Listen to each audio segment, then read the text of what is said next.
Assalamualaikum warahmatullahi wabarakatuh. Hello everyone, my name is Abdullah Rasidul Haq and I'm from International Class Batch 2. My student number is D1A023100086. So, on this opportunity, I'm going to explain about the customary marriage law and customary inheritance law. So, let's talk about the customary marriage law first. Here we go. Basically, customary marriage is the bond of living together between a man and a woman, which is communal in nature with the aim of obtaining the next generation so that the life of the alliance or clan does not become extinct, which is preceded by a series of traditional ceremonies. So, one of the experts, Van Gennep, calls all marriage ceremonies rites the passage, which symbolize the transition of the bride and groom from living separately after going through the required ceremonies to living together as husband and wife. It is their own Somah. So Somah is a new family founded and built by themselves. In customary law, marriage is not just a private affair of the person performing the marriage, but also a family, tribal, community, and caste affair. Marriage means separation from one's parent and the continuation of one parent's line of life. In the tribe, marriage is an endeavor that keeps the tribe going in an orderly manner. In a community or fellowship, marriage is an important event that results in the entry of new citizens who take full responsibility for the fellowship. In case, marriage is an important event, as case in or former societies often maintain their position by organizing their own marriage. So after knowing the definition, then you also need to know the legal basis which will be conveyed below. The legal basis for customary marriage in Indonesia is stated in Law Number 16 of 2019 concerning amendments to Law Number 1 of 1974 concerning marriage. A valid marriage according to customary law must be in accordance with the laws of its religions and belief and recorded according to statutory regulation. Besides that legal basis, in addition, there are also some principles of customary marriage, namely, in customary law societies, customary marriage law has principles that become the parameters of society, which each region has its own rules and varies according to local custom. The principle of marriage in customary law, namely, number 1 is principle of solidarity and kinship.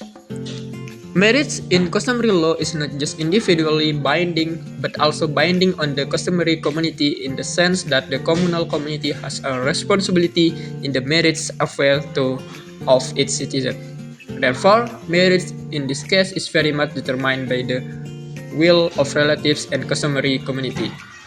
The will in question starts from the selection of a spouse, the issue of harness and other issues. This principle is actually what underlines the principle of marriage in the customary law. Number 2 is voluntary or consent principle. In customary law, the bride and groom do not have full authority to express their willingness or intent to marry. Marriage must be based on the consent of parent and kin member. The indigenous community can reject the position of a husband or wife who is not recognized by the local indigenous community.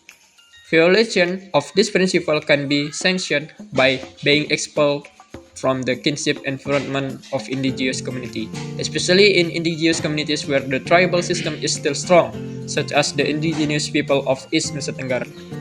Principle number 3 is principle of participation of relatives and indigenous peoples.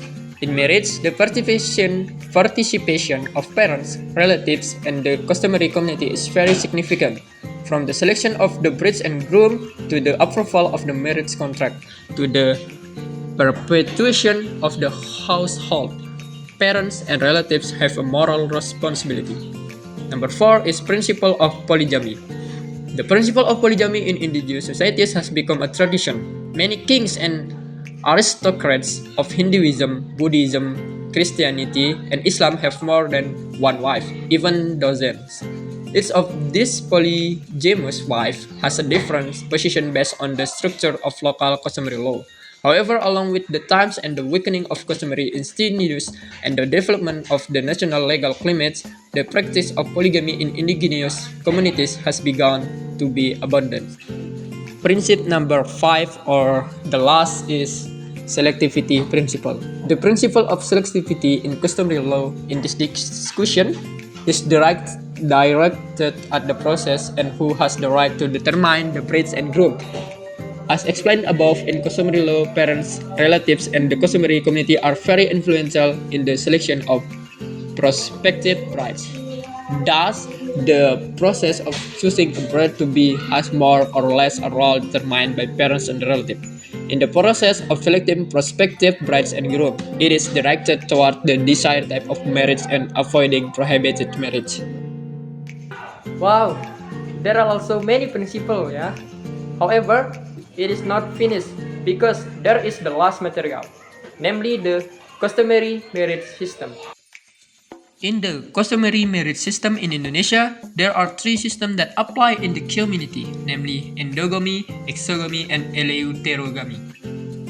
The first one is endogamy. Endogamy system is marriage within the clan between a male member and a female member of another clan, but not outside the clan.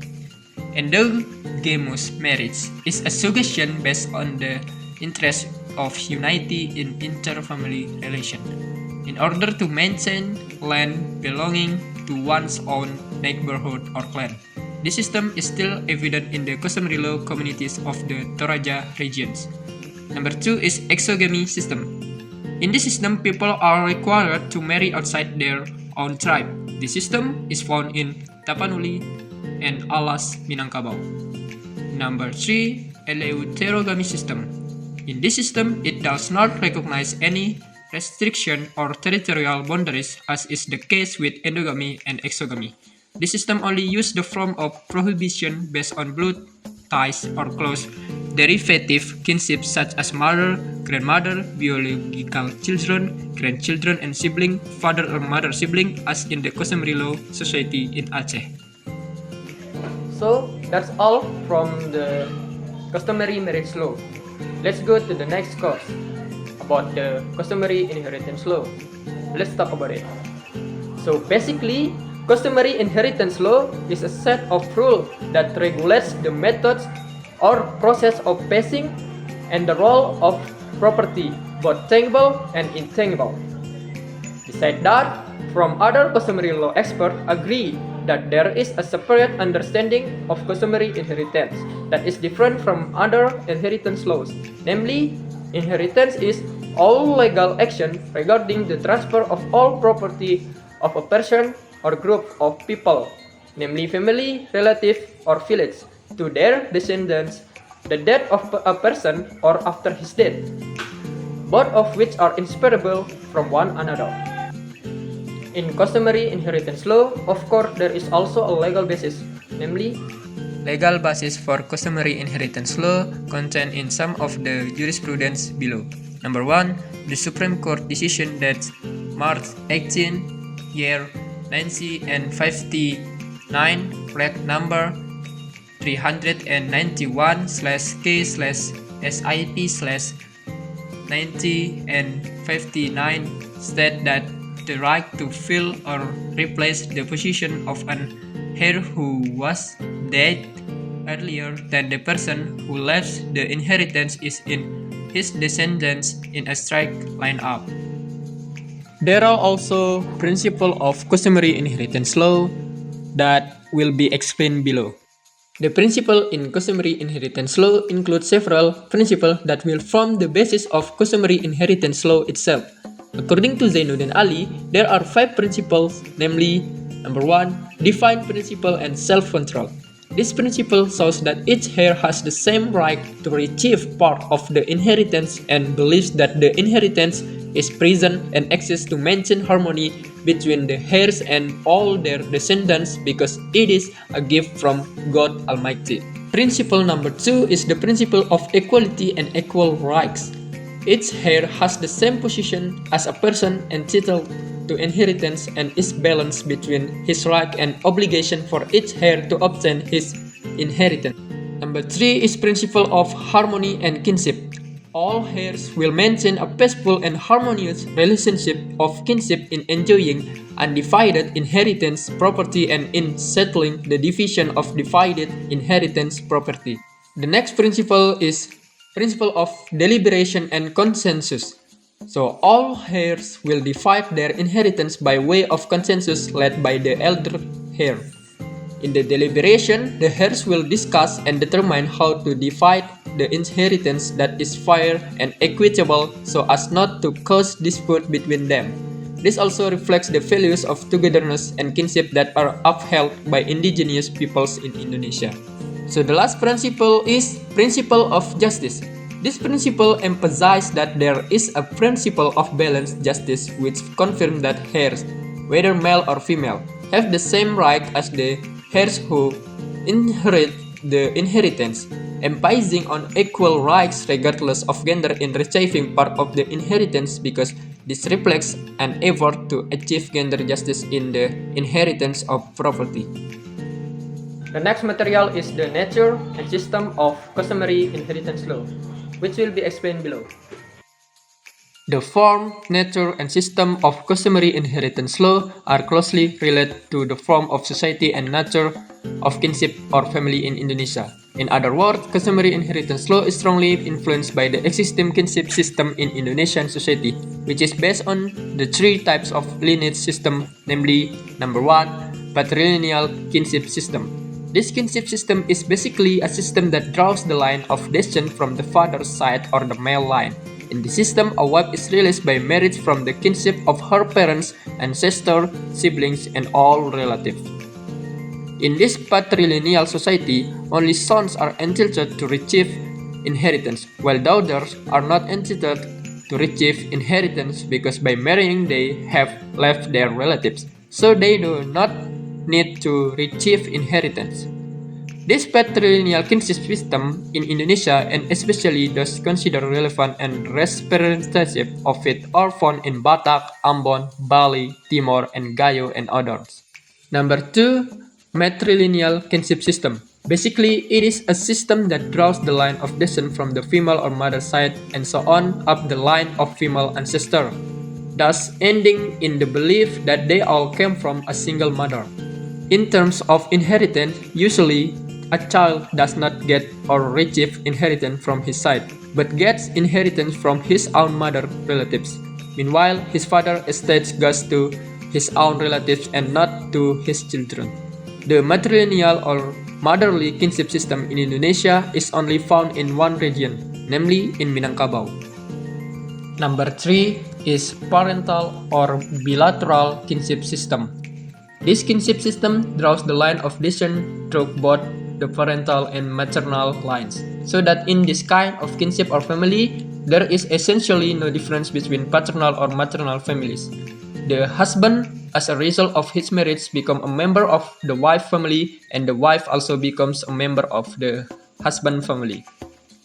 Likewise, in the case of inheritance, there is no differentiation between the position of son and daughter who have the same right as the main and first heirs. This parental kinship system is the majority and is also spread evenly throughout Indonesia. For example, Java, Kalimantan, Sulawesi, Lombok, Ternate, East, and South Sumatra. Wow, that's a lot of material that we learned today. Hope you enjoy my video, guys, and hope you take listen today. Maybe that's all from me. See you later, guys, and bye bye. Assalamualaikum warahmatullahi wabarakatuh.